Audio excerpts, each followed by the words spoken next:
Hi everyone, welcome. So thank you for being here.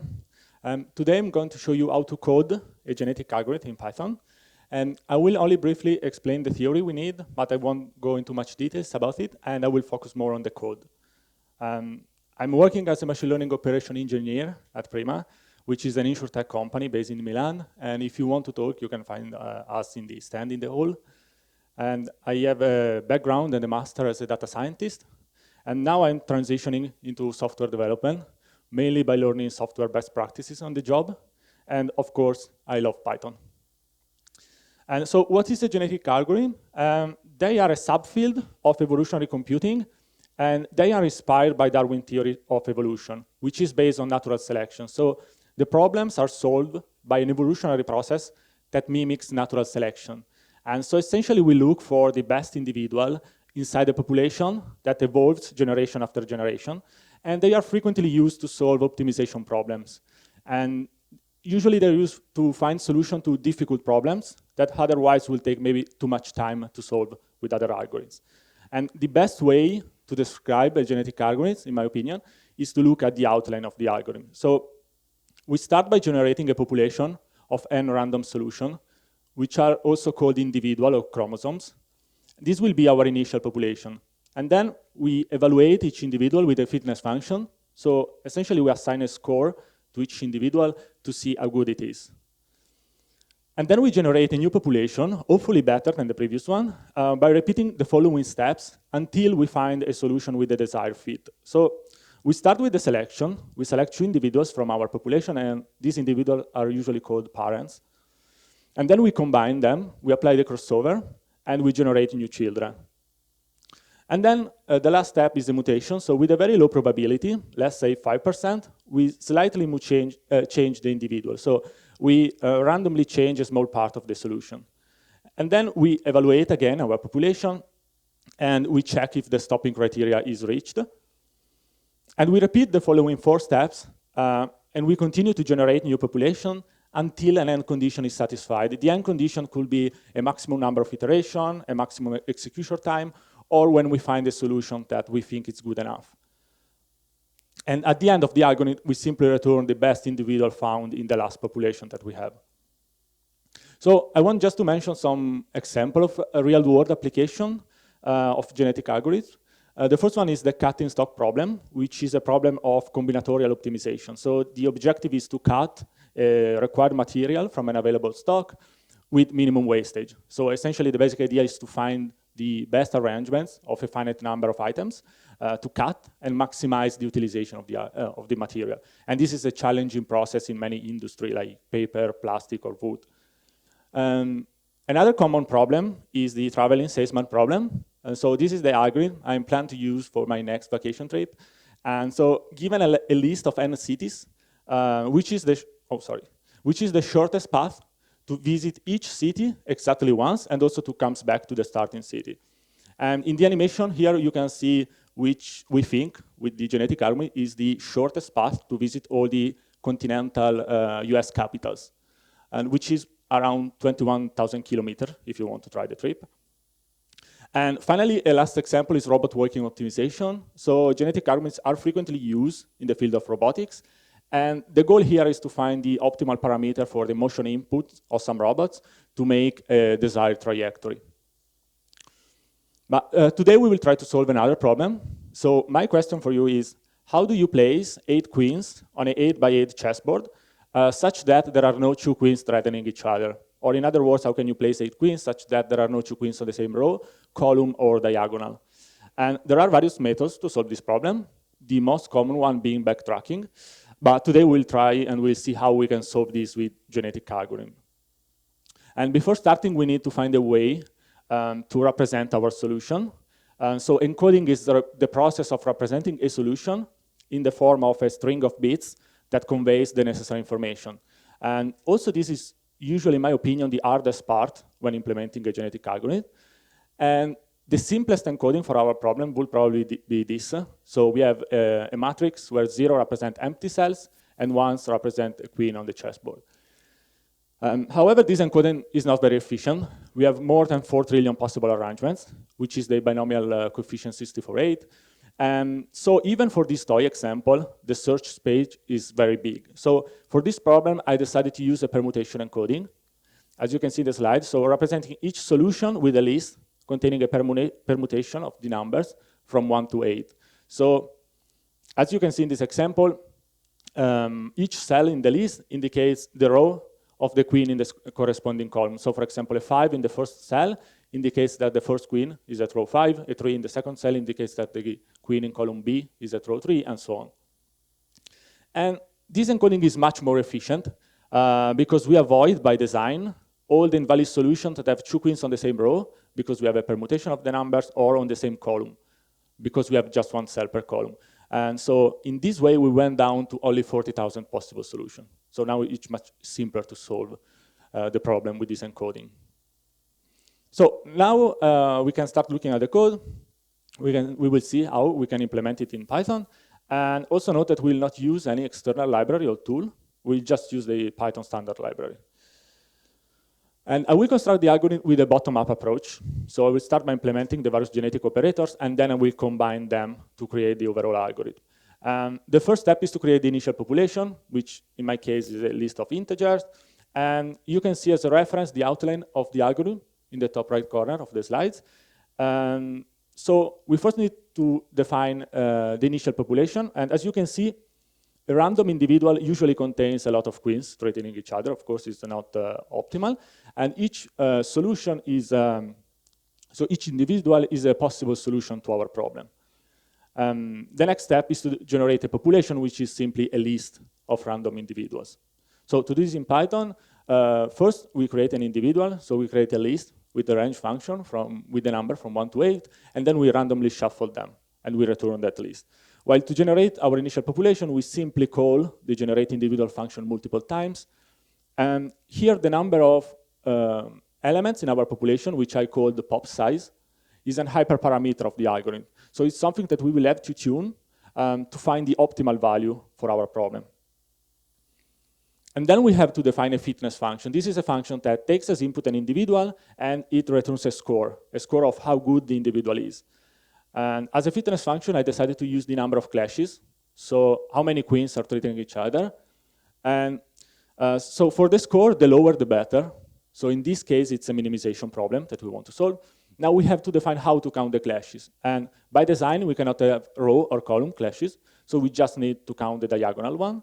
And as you can see in the image, we have a clash between 2 queens each time that the difference in the column position equals the difference in the row position. And also we need to consider the difference in absolute numbers, since we could have this clash, as in this image, or this other one, which is on the opposite diagonal. So let's see how we can do this in Python. So we start the counter of the clashes at 0. And then we iterate over our solution twice. So here I'm considering all the possible combination of 2 queens on the board.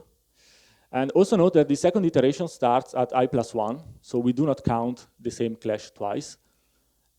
And then we count the clash each time that the difference in absolute number between the individual elements, which is the row difference on the board, is equal to the difference between the position of the elements in the list, which is j minus I, and which is the column difference on the board.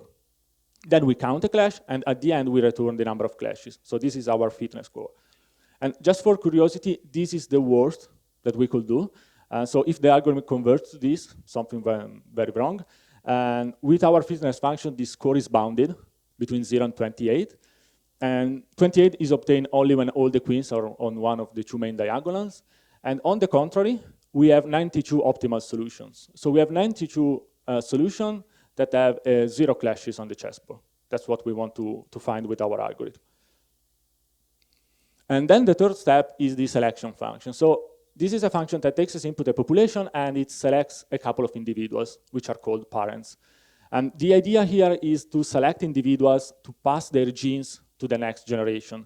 And for this, I decided to use what is usually referred as roulette wheel selection. The idea is that to select individuals based on their fitness score. So each individual is like a roulette wheel where each individual has a slice that is proportional to its fitness score. And so basically, individuals with high fitness have more chance to be selected for reproduction. And the objective is to combine good parents to have even better children.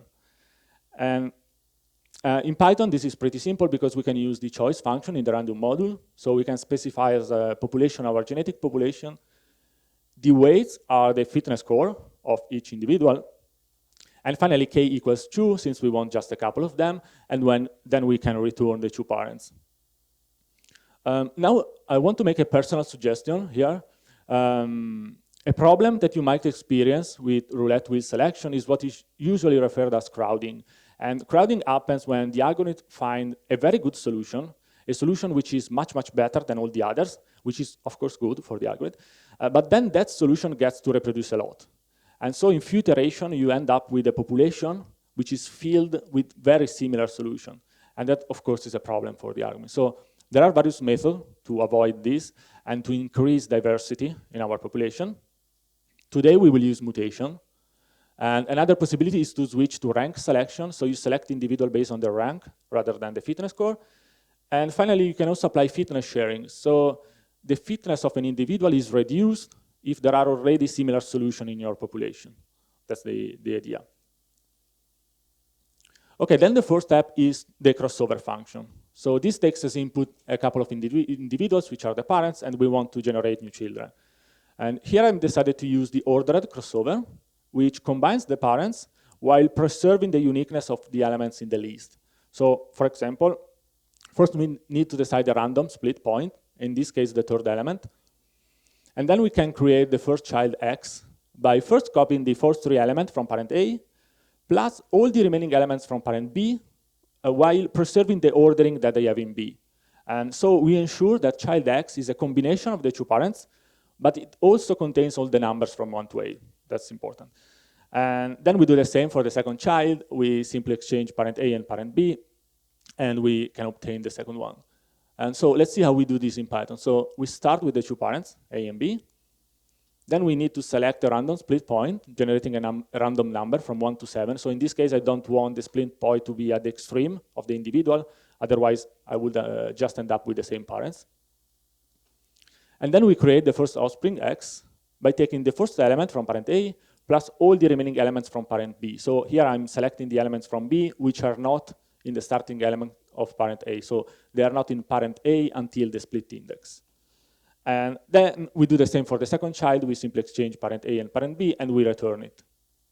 And finally, the last genetic operator is the mutation function. So this is a function that takes as input an individual, and with a very low probability, let's say 5%, we randomly change a small part of the solution.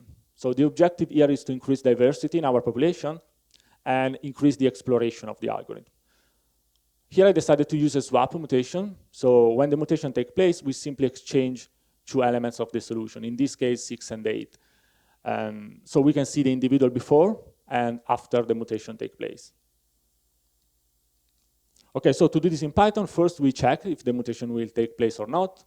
And then also here, the mutation probability is another hyperparameter of the algorithm that we will have to tune. And then we randomly select the position to swap, generating 2 random numbers. And finally, we simply exchange the elements in the list. So now we have all we need to build the genetic algorithm. So we can start joining the pieces together to run the genetic evolution. So this is the algorithm that I've decided to call the Queen's Gambit in honor of the famous Netflix series about chess. And it takes as input the population size, so how many individuals we have in our population, the individual length, which is 8 in our case, the fitness limit, and 0 means that we want an optimal solution. So a solution with no queens threatening each other. And then it takes the mutation probability, and finally a maximum number of iterations. So after how many iterations we stop the algorithm, even if we didn't find a good enough solution. So we start by generating our initial population, and then we start the algorithm until we reach the maximum number of iterations. So we evaluate our initial population, applying the fitness function to each individual, and we sort them by fitness score. And if the best individual in our population is good enough, so if the fitness limit is less or equal, if the fitness score is less or equal than the fitness limit, we stop the algorithm and we return it. Otherwise, we replace the population with a new generation. And shortly, we will see how this compute next generation function is implemented. And the algorithm terminates either if we found a good enough solution or if we reach the maximum number of iterations. After some time, we stop the algorithm. And so we can see the last step, which is this compute next generation function. And here this is a function that takes the current population and try to generate a new offspring population, hopefully better than the previous one. So we initialize the next generation with an empty list. And then we start the genetic algorithm until we have generated all our new population. So we combine 2 individuals at a time. And so we generate 2 children given 2 parents for a number of times that equals our population size divided by 2. So in this case, the population size is fixed, and it is preserved at each generation. So we select 2 individuals with a selection function. Then we combine them, applying the crossover function, and we obtain new offspring. And finally, we potentially mutate them by applying the swap mutation with a given probability to each offspring. We add them to the next generation list, and at the end, we return the next generation. So we have a new generation. And now, actually, before running the algorithm, a bonus element, which is called elitism. And elitism only means that the fittest individuals are guaranteed a place in the next generation. And so we slightly change the function to compute the next generation to keep the 10 fittest individuals. So the new generation, instead of starting with an empty list, it starts by copying the top 10 elements that we have in our current population, and then it generates 10 fewer elements in the evolutionary process, of course. So again, the number of elitism is another hyperparameter of the algorithm that we can try to tune for our problem. And elitism is very important because it allows us and the algorithm to maintain the best solution found so far. So we don't lose that information during crossover or mutation. And this is very important because it usually helps a lot the algorithm to converge much, much faster. Okay, now I can stop talking and we can see the algorithm running. Okay. Yes. Okay, this is a notebook that we use to demo the algorithm. And first of all,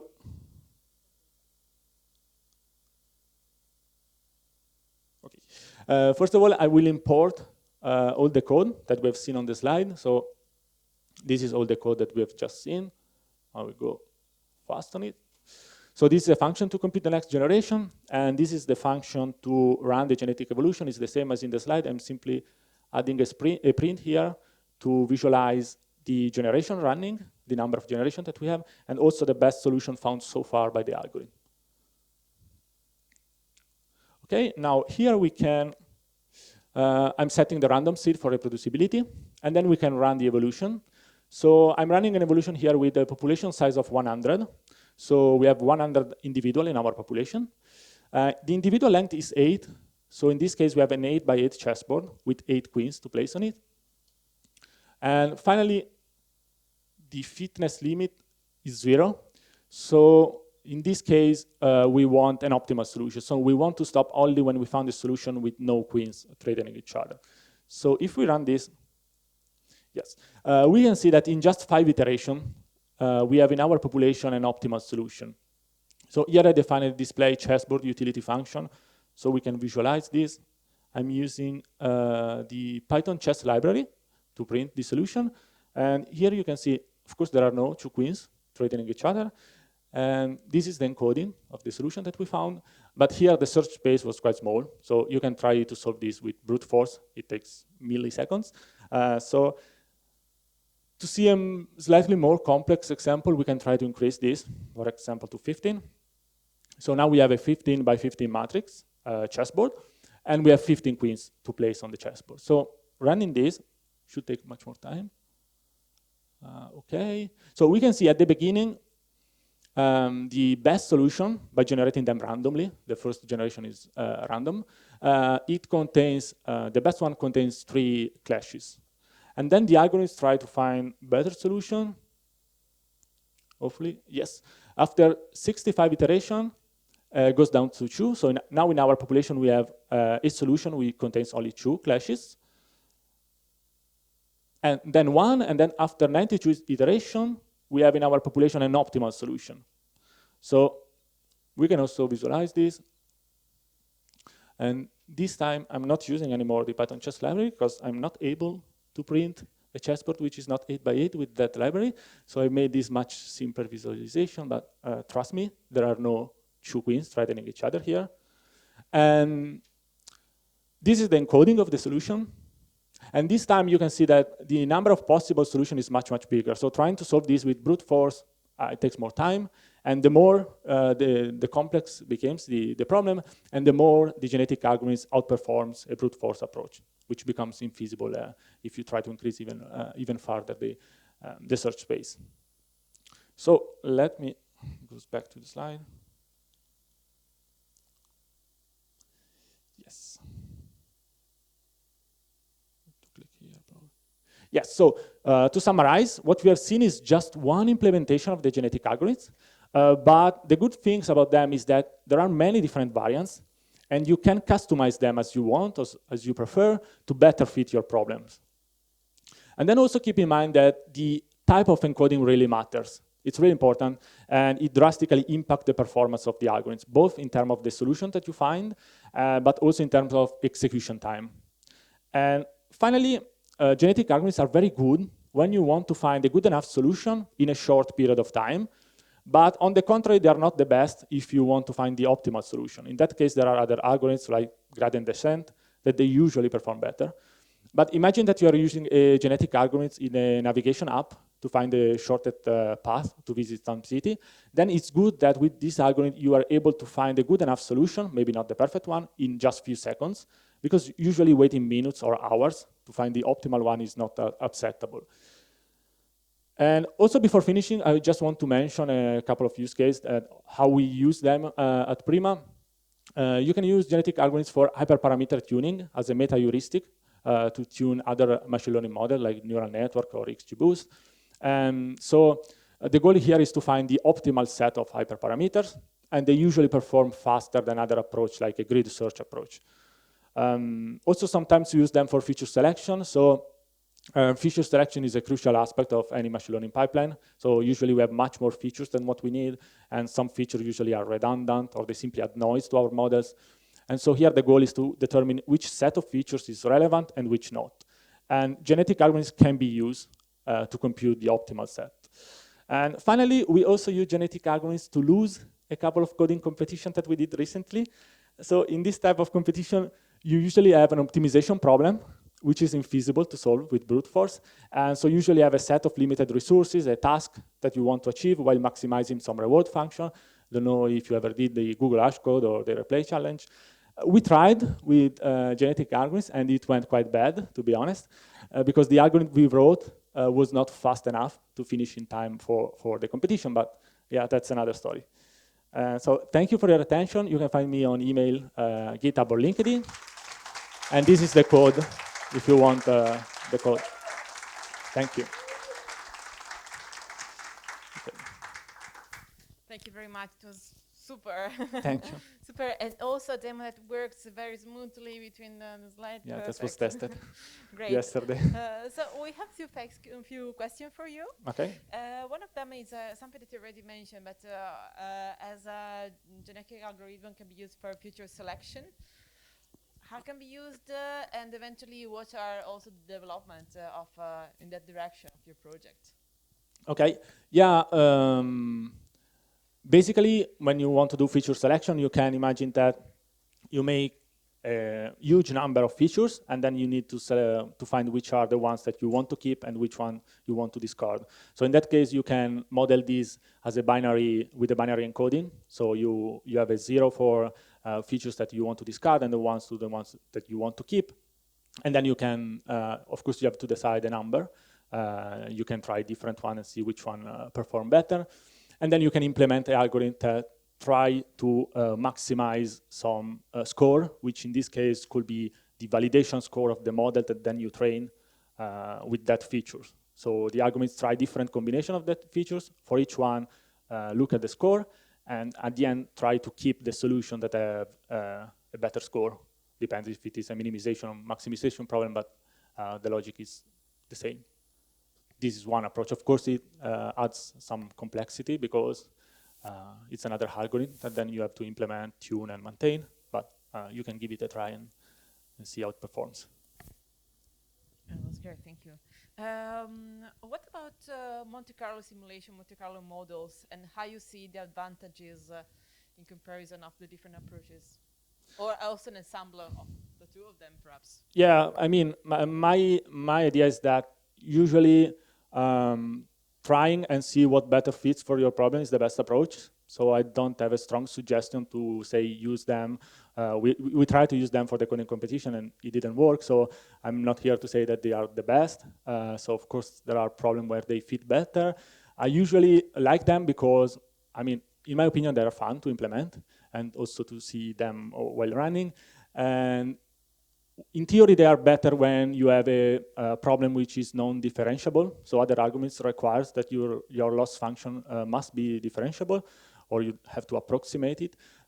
With genetic algorithms, this is not required, so that's good for them. And also, they are usually good when the search space is ugly non-linear, so where you have ugly non-linear function to optimize. But yeah, my suggestion is just try and see if they work. Otherwise, you change. Great. Thank you. Another question, there is two few questions if you have time. I'll give you one about hyperparameters. So you mentioned different hyperparameters that you choose. In particular, about the mutation probability, or in general, how did you choose the hyperparameter to? Okay, yeah, I mean, in this for this demo, I tried just maybe manually 2 or 3 times to see which one was working better. And my mutation was really small, was just swapping 2 elements. So I tried to have a mutation probability which is higher than usual. It was 30% in my demo. It really depends on the mutation function. So if the mutation function maybe does a completely reshuffle of all the elements, maybe you can try to decrease how often you do this. While if the mutation is a very, very small mutation, you can try to increase it. But as any other hyperparameter, best thing is to try many combinations and see which one is better fit for your problem. So yeah, you can use another genetic algorithms for tuning the hyperparameter of your genetic algorithms. You can continue as you want, never stopping. Also, every time is a tricky Yeah. decision to make about the hyperparameters. Yeah, you have to stop someone somewhere. was asking if you have also an approach about the Bayesian hyperparameterization optimization, and if you compare the approach, or if you try it out, or yeah. If someone is in Bayesian optimization, I would suggest to try first that one. I like it more, even if I did the presentation on genetic algorithms. And also that's what we usually use in production at Prima. And we try to use Bayesian optimization. We try them to do in parallel. Don't know if you know some framework like Optuna or HyperOpt, which work with Spark, and with which you can do Bayesian optimization in parallel. So you spin up different workers that try to optimize with different combination of your parameters, and then there is a Bayesian search to select the best combination of parameters. And yeah, I suggest to try that one. I think in practice it probably work a bit better, but genetic algorithms, in my opinion, are more fun to implement. Yeah, great. And I guess also for the hyperparameterization tuning of that could be a similar approach can be used. Yes, that was for hyperparameter tuning. Yeah. Great. So thank you very much. Very interesting question as well. Thank you. Thank you. Great applause for you. Yeah.